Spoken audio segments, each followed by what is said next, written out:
Assalamualaikum warahmatullahi wabarakatuh. Selamat pagi semuanya, semoga dalam keadaan sehat selalu. Kita masuk ke pertemuan ke-13 di mata pelajaran Administrasi Sistem Jaringan. Pada kesempatan kali ini, saya akan membahas beberapa soal yang sudah kalian kerjakan di ulangan atau di penilaian materi virtual private server pertemuan sebelumnya. Ada beberapa presentasi soal di mana di situ untuk jawaban yang kalian pilih itu banyak yang kurang tepat. Oke, langsung mulai saja. Untuk soal yang pertama, dalam memilih sebuah hosting yang nantinya akan kita sewa, ada beberapa faktor yang harus diperhatikan seperti di bawah ini. Kecuali, nah di sini. Kecuali ya. Ada kebutuhan hosting, jenis web yang akan dibangun, kemudian lokasi server, jangan terjebak dengan istilah unlimited, atau cepat tidaknya website saat diakses. Nah, jawaban yang tepat itu adalah cepat tidaknya website saat diakses. Karena ketika kita memilih hosting, kita harus tahu dulu kebutuhannya untuk apa, jenis web yang akan dibangun itu apa, supaya nanti hostingnya sesuai. Kemudian lokasi servernya apakah menggunakan server Indonesia atau server luar negeri yang lain. Kemudian jangan terjebak dengan istilah unlimited. Nah, itu ada 4. Jawaban yang kurang tepat itu adalah yang ke-5 atau yang cepat tidaknya website saat diakses. Yang kedua, suatu metode atau teknologi dengan tujuan untuk membagi resource. Ada sebuah server fisik ke dalam beberapa virtual machine yang nantinya akan diinstalkan berbagai macam sistem operasi sesuai kebutuhan oleh pihak hostingnya. Itu disebut dengan istilah. Ada beberapa pilihan di situ. Nah, di sini kata kuncinya adalah membagi resource dan juga virtual machine. Nah, di sini berarti jawabannya adalah virtualisasi server. Berarti kalau virtualisasi server mengacunya pada virtual private server hostingnya. Selanjutnya, salah satu fungsi dan kegunaan dari VPS adalah biasa dijadikan ajang bereksperimen sistem operasi Unix dengan berbagai macam distribusi sekaligus yang disebut dengan istilah. Yang paling tepat atau yang benar itu adalah educational output. Di situ sudah ada di materi sebelumnya, tinggal kalian jeli dalam memahami materi yang ada di situ. Dan jangan lupa dibaca materinya. Selanjutnya, tipe VPS yang paling umum ditawarkan karena tingkat penggunaan resource-nya cukup rendah, tapi ini mengakibatkan banyak hosting provider menjualnya lebih dari batas seharusnya. Atau istilahnya adalah overselling. Itu adalah ada beberapa tipe VPS di situ ya. Dan kata kuncinya di sini itu adalah overselling. Berarti jawabannya adalah open visit. Di situ juga sudah ada di materi, tinggal dipahami, dibaca dengan seksama. Pasti ada. Kemudian salah satu kelebihan ketika kita menggunakan VPS hosting adalah, nah di situ sudah disajikan beberapa pernyataan. Nah, jangan sampai terkecoh ya. Kita lihat pilihan di mana yang mengacu atau yang menjadi ciri khas dari VPS-nya. Harga relatif murah dibandingkan share hosting. Oh tidak, memberikan fasilitas hosting yang dapat dipakai bersama, ini share hosting. Cocok ketika kita baru akan membuat website. Nah, ini newbie, berarti pakainya share hosting. Server yang stabil dan memiliki hak akses. Dan yang terakhir, mengharuskan kita untuk memiliki pemahaman teknis. Ini VPS, tapi itu adalah kekurangan dari VPS. Padahal di situ pertanyaannya adalah kelebihan. Jawaban yang tepat itu adalah server yang stabil dan memiliki hak akses penuh. Selanjutnya, jika kita ingin menyewa VPS di internet dan menginginkan VPS tersebut sudah terinstall sistem operasi Linux atau bahkan Windows atau yang lainnya, sesuai dengan hosting, maka kita harus memiliki jenis penyewaan VPS yang disebut. Nah, di situ pilihan 1, 2, 3 itu pasti salah. Kenapa? Itu termasuk tipe VPS, bukan tipe penyewaan VPS-nya. Berarti ada dua, VPS unmanaged dan juga VPS managed. Nah, jawaban yang tepat adalah VPS unmanaged. Kemudian berikut ini yang bukan termasuk pilihan sistem operasi yang ditawarkan pada VPS, diantaranya adalah ya di situ yang bukan berarti yang paling bawah, Sun Solaris. Kalau yang lainnya itu sudah termasuk. Banyak sekali situs di internet yang sekarang menyediakan penyewaan VPS dengan berbagai macam harga yang ditawarkan. Nah, di bawah ini salah satu situs yang menyediakan penyewaan VPS itu adalah, nah di sini kata kuncinya adalah VPS. Dilihat, kalau WordPress di situ bukan VPS tapi share hosting.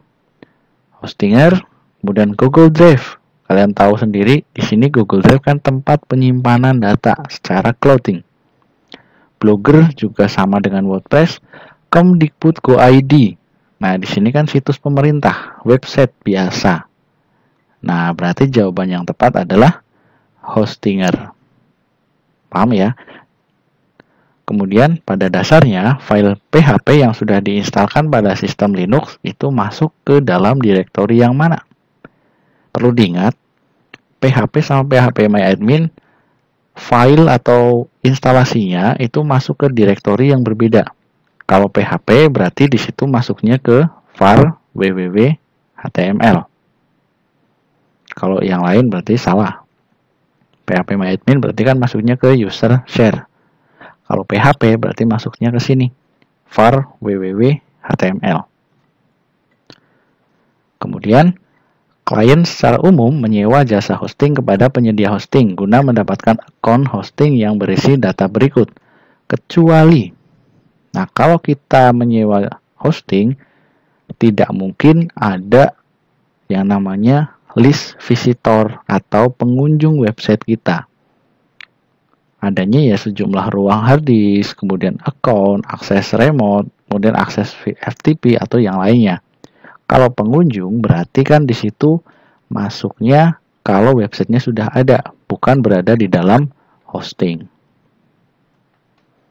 Kemudian, jika sebuah server hosting digunakan untuk beberapa orang, maka dampaknya pada harga sewanya adalah, nah, di sini kata kuncinya, kalau misalkan ada satu barang bisa dipakai bersamaan, berarti kan otomatis harganya akan lebih murah, bukan harganya semakin mahal, karena di situ bisa dibagi-bagi. Sama halnya di sini kita sedang membicarakan tentang share hosting, di mana share hosting satu buah server yang dipakai bersama-sama oleh user yang lainnya.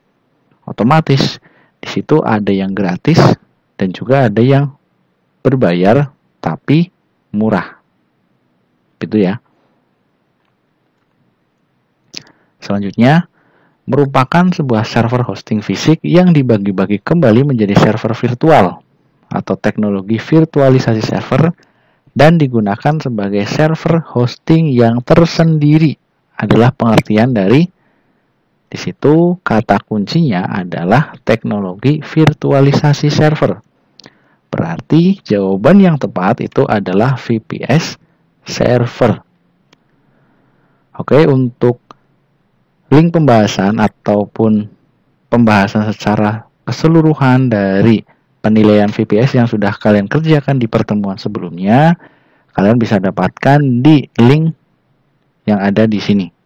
Ataupun silahkan kalian bisa download via link yang sudah ada pada deskripsi. Kita sudah bahas, silahkan lengkapnya tinggal download pembahasannya. Nah, selanjutnya dari materi control panel hosting, kemudian ada share hosting, kemudian juga ada VPS hosting. Nah, sekarang kita masuk jenis hosting yang ketiga, yaitu ada yang namanya dedicated server hosting. Definisi dari dedicated server hosting. Nah, apakah kalian tahu tentang dedicated server? Nah, di situ yang namanya dedicated server itu adalah salah satu tipe hosting yang menawarkan sebuah fasilitas server dengan skala penuh kepada hanya satu buah akun penyewa. Jadi, satu buah server digunakan untuk satu akun atau satu penyewa, di mana di situ servernya adalah server fisik secara utuh, bukan lagi server virtual machine seperti VPS. Itu dedicated server. Nah, artinya jika kita memutuskan untuk membeli, atau istilah aslinya atau sebenarnya dalam hal ini kita hanya menyewa sebuah layanan hosting dedicated server, maka kita akan mendapatkan akses sepenuhnya terhadap sebuah server seperti memilih dan instalasi OS sendiri, kemudian menginstalasi software aplikasi pendukung website, dan juga yang lainnya. Nah, dari sini itu sama saja kita seolah-olah membeli yang namanya komputer server sendiri, di mana kata-kata membeli di situ kita menyewa di internet server fisik secara penuh. Karena kita beli atau kita mempunyai server fisik secara penuh, berarti semuanya kita manual, atau dalam arti OS-nya bisa pilih sendiri, install manual, kemudian aplikasi-aplikasi pendukungnya juga kita yang menentukan sendiri. Sama halnya kita membeli sebuah komputer ataupun laptop sendiri. Itu menjadi hak milik kita, bukan dibagi-bagi dengan user yang lain atau dipakainya barengan, itu enggak. Itu ciri khas dari dedicated server. Nah, yang namanya Facebook ataupun perusahaan Google itu menggunakan jenis dedicated server. Nah, oleh sebab itu, dedicated server itu tidak bisa dioperasikan dalam share hosting maupun VPS. Perlu kalian ketahui juga yang namanya perusahaan-perusahaan besar di situ pasti mempunyai yang namanya server yang besar. Nah, server-server di sini itu menampung ribuan data dari para pengunjung, di mana tempat yang digunakan untuk menyimpan server-server di situ itu dinamakan data center. Nah, tempatnya ini namanya data center yang digunakan untuk tempat menyimpan sistem komputer, kemudian jaringan komputer, serta data server-server yang ada di perusahaan tersebut. Itu namanya data center. Nah, tempatnya itu besar sekali. Karena yang namanya Facebook dan Google kan di situ menampung ribuan juta atau banyak sekali data-data yang ada di internet. Otomatis servernya juga berkekuatan handal dan juga sistem keamanannya tinggi. Nah, perbedaannya dari share hosting, dedicated hosting, dan juga VPS hosting. Nah, di situ ada ilustrasi yang sudah bisa kalian lihat. Kalau yang namanya share hosting, di situ satu buah server digunakan oleh beberapa user secara bersamaan. Otomatis ketika nanti ada user yang menggunakan robot yang membuat websitenya berat, servernya juga kepakainya banyak, otomatis user yang lain juga akan terpengaruh, yang mengakibatkan website setiap user itu akan menjadi lemot kinerjanya. Kemudian kalau dedicated hosting, sistem penyewaannya di situ satu buah server digunakan atau disewa oleh hanya satu akun user saja.